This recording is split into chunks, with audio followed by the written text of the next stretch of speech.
Here's 7 questions that you can ask the next time you give advice or you've given advice already and you want to evaluate how you did and maybe how you can get better.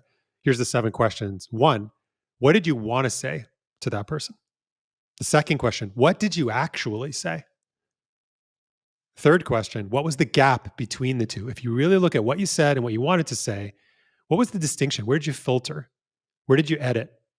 Do some reflection on that. Question 4, what was valid about why you edited yourself?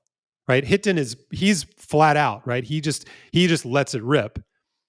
And there's some good things about that, but that can also be the wrong thing in some scenarios. And Hiten and I probably disagree on that a little bit. But what was valid about why you edited yourself? Did you fear retaliation? Was there some valid reason why there was a gap?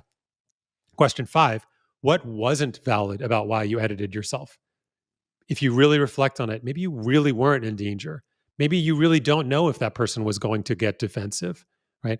There's probably reasons that were not valid about why you edited yourself, and you could have leaned into that conversation a little bit more and exercised more agency. Now let's get into the deeper stuff. Question 6, who in your early life edited themselves in this way or in a way that was related to this and taught you to edit yourself in this way? This is the really rich terrain.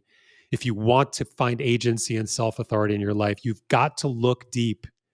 It's not going to always be obvious. Early influences could be parents, religious figures, teachers, the community that you grew up in, the culture that you grew up in. You learned to operate in a certain way. You borrowed authority from the world around you. How could you not? You're an impressionable child. We all were.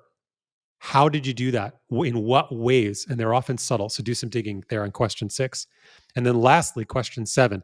Based on that discovery, how might you redo this conversation with this person to go back to them and say, hey, you know what? I gave you some advice, but I actually want to say it a little differently.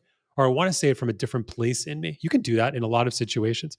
And in the situations where you can't do that, well, you can prepare for next time. The next time somebody comes to me in a situation like that, here's the marker. Here's how I want to show up to this conversation that's a little bit different. And this is the hard work of being a helper, of being an authority for other people, and doing it from a place where you can feel confident that you're doing it in a clean way, and that your advice, your counseling, your coaching, your helping, your mentoring, it's not about you, and it's really about the person that you're trying to help.